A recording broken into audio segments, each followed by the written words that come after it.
여러분 1절부터 3절부터 1, 2, 3, 4 8복 중에 4개의 복은 개인적인 것이지만 이 긍휼히 여기는 자부터 또 마지막 의에 줄이고 핍박받는 자까지는 이웃을 향한, 사회를 향한 그런 메시지이기도 한데, 가장 중요한 것이 무엇인가? 오늘 이 7절의 말씀입니다. 긍휼히 여기는 자는 복이 있다. 거꾸로죠. 복이 있다. 구원받은 자여, 당신은 이제 누구든지 어떤 상황이든지 너 자신의 삶이든 이웃의 삶이든 긍휼히 여길 수 있는 그런 사람이 되었는데, 그렇게 너가 너 자신이든 너의 이웃이든 누구든 긍휼히 여기면 하늘 아버지께서 너를 또다시 긍휼히 여겨 주실 것이다 하는 것입니다. 자, 그러면 이렇게 우리의 아이 안에 있는 상처받고 거절감 가운데 있고, 그래서 세상을 색안경 끼고 보고 있고, 자기 삶을 사랑하지 못하고 미워하고, 자기를 사랑하지 못하기 때문에 세상을 사랑하지 못하고 증오하고 분노하고 좌절하고 하여튼 불안해하고 두려워하고, 그런 그 내면의 아이가, 성숙되지 못한 아이가 순수 아이로 바뀌기 위해서는 긍휼함을 입으면 돼요. 자, 그런데 이 긍휼함을 입지 못하게 하는 것이 무엇인가 하는 것이 중요합니다. 여러분, 우리가 긍휼히 여긴다, 이것은 이제 헬라 말로다는 두 단어로 설명할 수 있는데, 성경에 가장 많이 쓰여져 있는 헤세드, 무조건적인 사랑, 신적인 사랑의 의미이고, 두 번째로는 락햄 이렇게 하는데, 내장의 사랑 또는 자궁의 사랑으로 불리는 그 의미가 바로 이 긍휼입니다. 성경에는 인자, 자비 그런 단어로도 가장 많이 쓰여진 단어 중에 하나인데, 이 긍휼히 여긴다는 것은 뭐냐면 잉태하는, 해산하는 고통의 사랑, 그렇게 표현하면 되겠어요. 잉태하고 해산하는 고통의 사랑, 결과를 알기 때문에 해산의 수고를 기뻐하는 사랑, 그 사랑으로 잉태하고 해산하는 복을 누리며 살아가는 그 복인데요, 그렇게 좋은 결과를 위해서 잉태하고 해산하는 수고를 기뻐할 수 있는 그 상태가 긍휼을 입은 자입니다. 긍휼을 품은 자입니다. 긍휼의 열매를 바라는 자이기도 합니다. 이렇게 좋은 긍휼, 이 참 긍휼, 죄되고 꺾어지고 부서지고 아프고 고통스러운 것을 거룩하고 아름답고 참된 삶으로 바꿔주는 이 긍휼의 삶을 살지 못하게 하는 가장 큰 적이 뭔가? 그게 뭐냐면 안타깝게도 추함이 아닙니다. 불의가 아닙니다. 못됨이 아닙니다. 의로움입니다. 어디 안에 있는 의?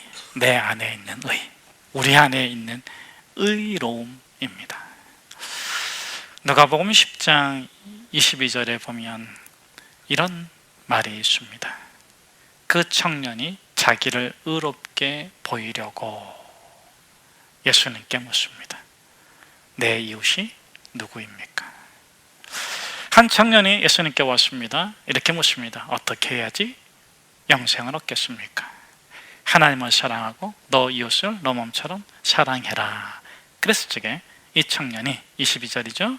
이렇게 묻는다. 내 이웃이 누구입니까? 라고 묻는데 어떻게 보이려고? 자기 자신을 의롭게 보이려고. 그러자 예수님께서 선한 사마리아인의 비유를 말씀해 주십니다. 한 사람이 예루살렘에서 여리고로 내려가다가 강도를 만났다. 강도들이 때리고 지지고 볶고 다 베끼고 거반 죽게 된 것을 버리고 갔다. 제사장이 지나가다가 보고 어떻게 했습니까? 왜 그랬을까요? 무엇 때문입니까? 그냥 지나갔다. 다음에는 레위인이, 율법학자가 보고 어떻게 했습니까? 왜 그렇습니까? 무엇 때문입니까? 그냥 지나갔다. 그런데 사마리아인이 그 강도 만난 자를 보고 어떻게 했다? 무엇을 했다? 왜 그랬을까요? 자기가 타는 동물에서 내려가지고 기름과 포도주를 가지고 가서 그 깨어지고 찢겨진 데를 싸매주고 붕대로 감고 자기 짐승에 태우고 여관에 가서 그 여관 주인에게 정중하게 부탁하고 2데나리온을 주고 값을 지불하고 내가 부비가 더 들면 더 드릴 테니 이 사람을 잘 돌봐주십시오. 내가 돌아올 때 꼭 보겠습니다.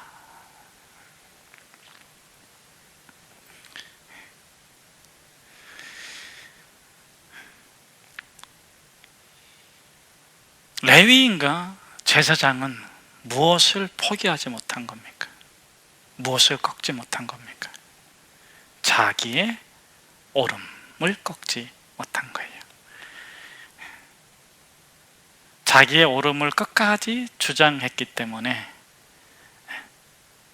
강도 만난 자, 부정한 자, 망해가는 자, 그 사람을 돕지 못하고 자기 옳음을 굽히지 아니하고 자기의 옳은 길로 갔습니다.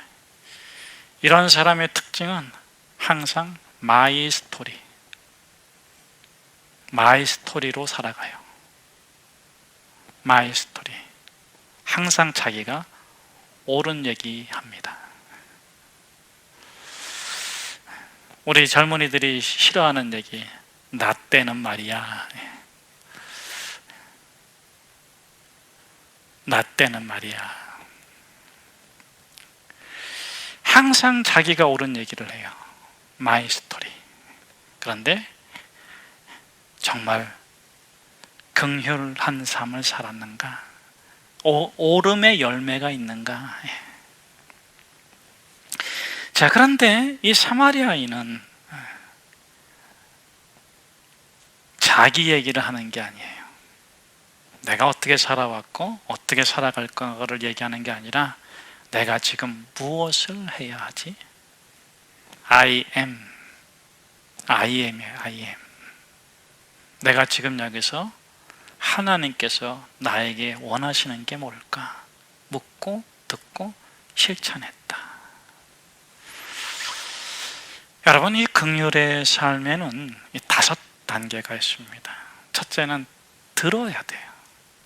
내가 지금 여기서 무엇을 하는 것이 예수님처럼 반응하는 것일까? 그것이 있습니다. 이 사마리아 사람은 그 강도 만난 자를 보고 지나치지 않고 뭘 했다? 첫째, 들었다. 내가 이 상황에서 무엇을 해야 하는가? 둘째는 결단하고 용기를 냈다. 여러분, 긍휼은 용기 없는 사람은 못해. 옳다고 하는 것이 아니라 용기가 있어야 돼. 자꾸 옳고 그름을 따지는 사람은 긍휼의 삶을 살 수가 없어. 왜? 긍휼을 베풀어야 되는 자는 항상 그릇된 자리에 있기 때문에. 예수 그리스도께서 십자가에 달리신 것처럼 그가 아무리 죄가 없어도 그릇된 자리에 있기 때문에 접촉 불가야.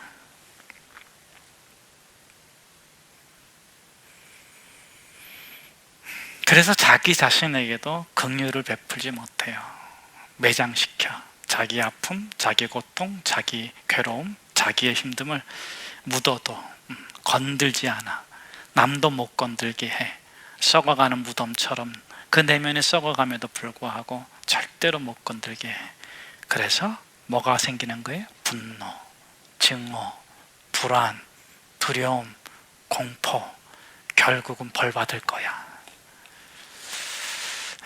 거기서 떠나지 못해요. 하나님을 정말 아빠 아버지라고 못 불러. 왜? 하나님 앞에 벌 받을 걸 알거든. 누가 하는 거예요? 내가 하는 겁니까? 하나님이 하는 겁니까? 내가 하는 거예요. 내가. 하나님은 벌 주지 않으세요. 하나님 당신 벌 주지 않아. 이미 대가를 치러주셨기 때문에. 그런데 나는 자꾸 고집하는 거예요. 내가 결국은 벌 받을 거야. 여기에 묶여있어. 뭐 때문에? 자기 안에 매장되어 있는 시체 때문에, 자기 자신을 죽이고 있기 때문에, 다른 사람을 정죄하고 죽였기 때문에, 마음살인을 했기 때문에, 묻어뒀기 때문에. 여러분, 아직 무덤에 묻어둔 시체에 있으면 오늘 말씀 듣고 기도하면서 빈 무덤 만드시기를 축복합니다. 용기가 있어야 돼요. 그 다음에 무엇이 필요합니까? 수고와 희생. 마지막 단계는 돌아봄. 내가 올 적에 부비가 더 들면 더 드리겠습니다. 버리지 않았어요. 그냥 행위로 끝내지 않았어요. 품고 기억하고 기도하고 돌아보는 것이 이 긍휼입니다.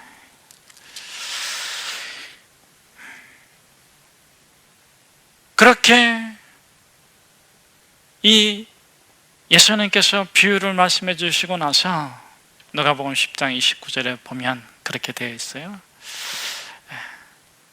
예수님께서 28절에 그 청년에게 묻잖아요.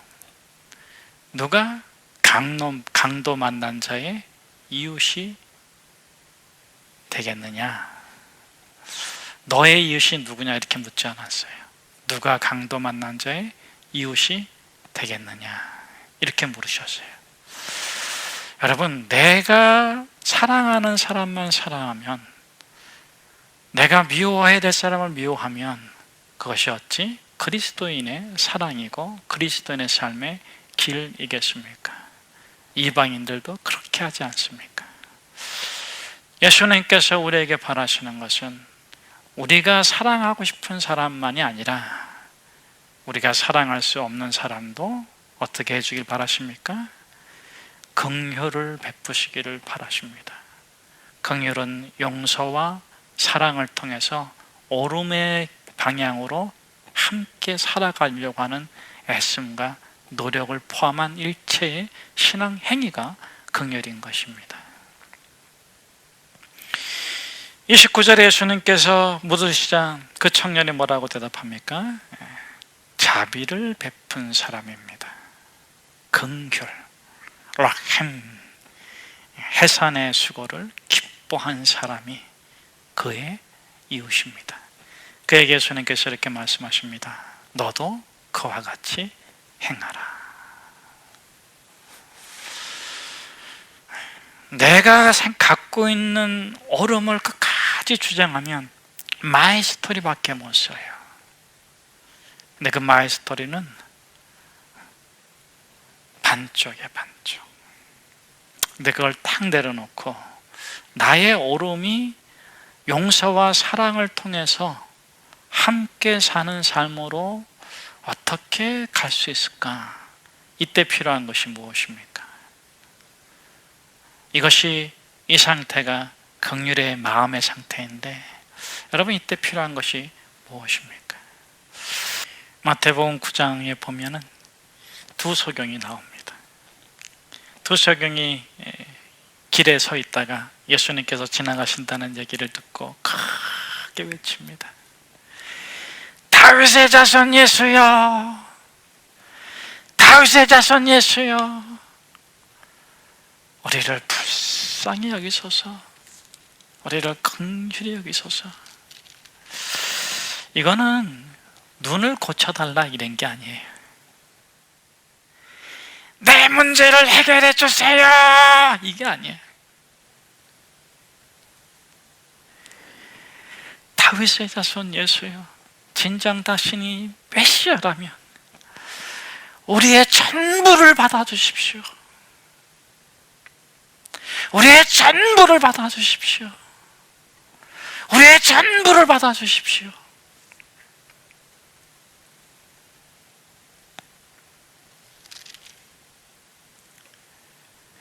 근데 예수님께서 그들의 그 외침을 갖다가 들은 둥 마는 둥 길을 계속 가시다가 집에 들어갑니다. 그런데 그 집까지 따라와. 그 집까지 따라와 가지고 고쳐달라고 하니까 예수님께서 이렇게 맹인들에게 물어요. 내가 이 일을 능히 할 줄을 너희가 믿냐? 했더니 네, 믿습니다. 그때 예수님께서 그 눈을 만지시면서 너의 믿음대로 될지어다 하니까 눈이 밝아져서 보게 되었다. 그런데 여러분, 우리 다시 돌아갑시다. 외침으로 다시 돌아가 봅시다. 다윗의 자손 예수여, 내 내 눈을 고쳐주셔서 이게 아니라고요. 다윗의 자손 예수여, 내 문제를 고쳐주셔서 이게 아니라고요. 내 전부를 받아주십시오. 내 전부를 받아주십시오. 그러면 우리가 다시 너 믿음을 어떻게 정의해야 되겠습니까? 너 눈을 고칠 것을 믿느냐 이게 아니고 너 인생 전체가 달라질 것을 너가 믿느냐.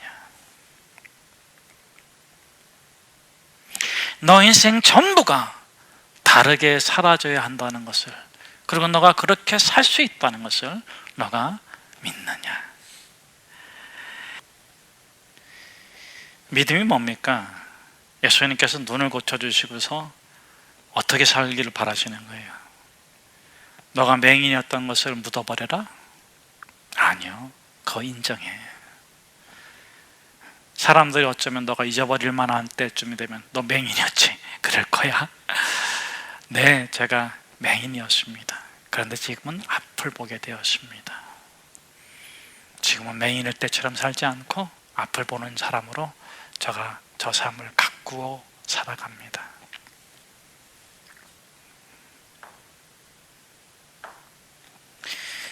마태복음 15장에 보면은 예수님께서 두로와 시돈 지방에 갔을 적에 가나안 여인이 와가지고 간절히 예수님께 부르짖는 내용이 나옵니다.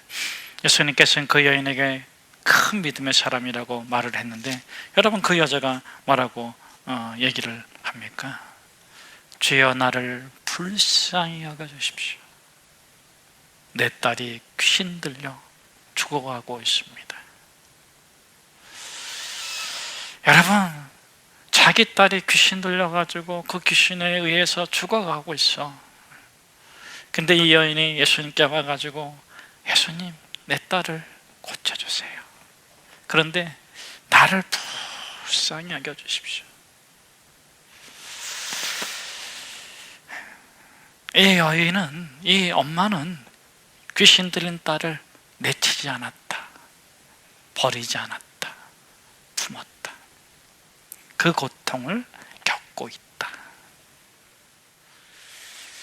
딸이 귀신 들린 것 때문에 이 엄마가 동네에서 얼마나 손가락질을 당하고 얼마나 힘들고 얼마나 아픈 삶을 살아야 되겠습니까? 근데 예수님께서 대답도 안 하셔요. 또 청해가지고 와가지고 제자들이 청해서 좀 띄어버리라, 저 여자 가라 그래라. 그게 우리 모습일 수도 있어요. 좀 불편한 거, 싫은 거, 괴로운 거, 안 좋은 거 띄어버려라, 내쳐라. 그리고 우리 그냥 깨끗하게 살자. 제자들이 그러는 거예요. 좀 떼어놓으세요. 가라 그러세요. 안 고쳐준다 하세요. 근데 예수님께서는 어떻게 하십니까? 그 사람을 테스트해. 뭘 테스트할까요? 나는 이스라엘에 잃어버린 양에게로 왔다.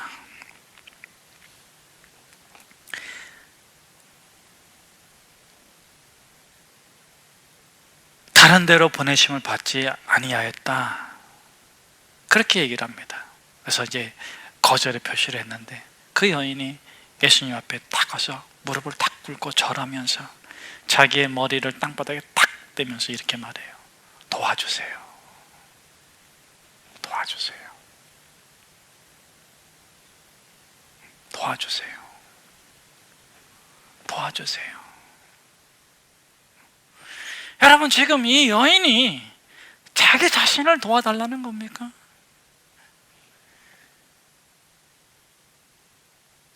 그 딸을 내치면 되잖아요. 그 못난 자식, 저주받은 자식, 못된 자식, 남들이 다 버린 자식, 자기도 버리면 되잖아요. 도와주세요.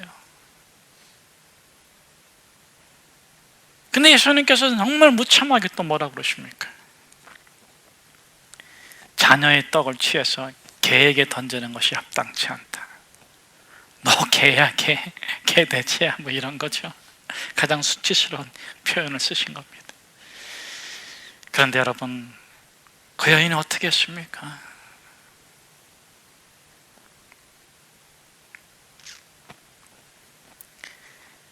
맞습니다. 그런데 걔도 주인의 상에 떨어진 부스러기를 먹도이다. 도와주십시오. 우리 딸 고쳐주십시오. 그때 예수님께서 그 여인의 믿음이 크다 하시고 그 딸을 고쳐주십니다. 여러분, 예수님께서 왜 이렇게 긍휼을 베푸실 때 믿음을 찾으시는가 하는 거예요. 반복되는 메시지는 무엇입니까? 너가 이렇게 불행했고 이렇게 아팠던 것을 매장시키지 마. 매장시키지 마. 너의 과거의 행적, 사람들은 너한테 얘기하지 않지만 매장시키지 마. 그냥 인정해. 내가 그랬어. 내가 추악한 죄인이었고 무서운 죄인이었고 정말 극악한 몹쓸 사람이었어. 그걸 열어. 그런 너가 잘 살아가는 거야.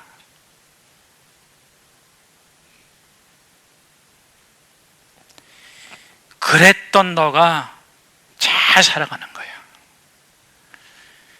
그렇게 아꼈던 너가 선함을 나타내며 살아가는 거야. 그렇게 추악했던 너가 존귀함을 나타내며 살아가는 거야. 그리고 혹 10년이 지났는데 20년이 지났는데 찔러 사다마이아 찌르면 허허 웃으면서 저가 맞습니다. 그때의 저가 맞습니다. 그러나 I am, 지금의 나는 이렇게 살기를 원하고 이런 가치를 추구하고 있습니다. 여러분, 왜 예수님께서 믿음을 찾으십니까? 너의 딸이 귀신이 들렸다가 맑은 정신이 되었다고 해서 이런저런 고생이 없겠느냐, 이런저런 아픔이 없겠느냐, 남은 너의 삶 가운데 환난과 풍파가 또 있지 아니하겠느냐. 그 모든 것을 품고 지금 여기서 만나신 예수 그리스도께서 살아계시니 매장이 아니라 내 삶을 파종한다. 이 치유의 사건으로, 이 기적의 사건으로 파종한다. 나음의 사건을 통해서 믿음의 사람으로 거듭나고 그 믿음으로 심고 가꾸고 열매 맺는 삶을 기대하면서 가꾸는 과정 속에 수고와 헌신과 애씀을 헛되이 여기지 아니하고 즐거워하고 수확의 기쁨을 기다리며 지나간 날의 고생과 아픔과 수고를 감격해하는, 감사해야 하는 믿음. 너 아픔을 예수님이 준 거 믿어? 아멘. 그 아픔을 예수님이 치료해 줄 걸 믿어? 아멘. 그 과정을 통해서 너가 믿음의 열매, 좋은 열매를 맺게 하실 것을 믿어? 아멘. 이게 믿음이요. 매장시키지 마세요. 여러분의 아픔도 매장시키지 말고 그걸 심어. 주신 분도 하나님이시고 나에게 가꾸라고 하신 분도 하나님이시고 그것을 통해서 하늘의 좋은 것을 거두게 하신 분도 하나님이시니 항상 기뻐하고 범사에 감사하고 모든 것에 기도와 찬양으로 살아가시는 저와 여러분 되기를 축복합니다.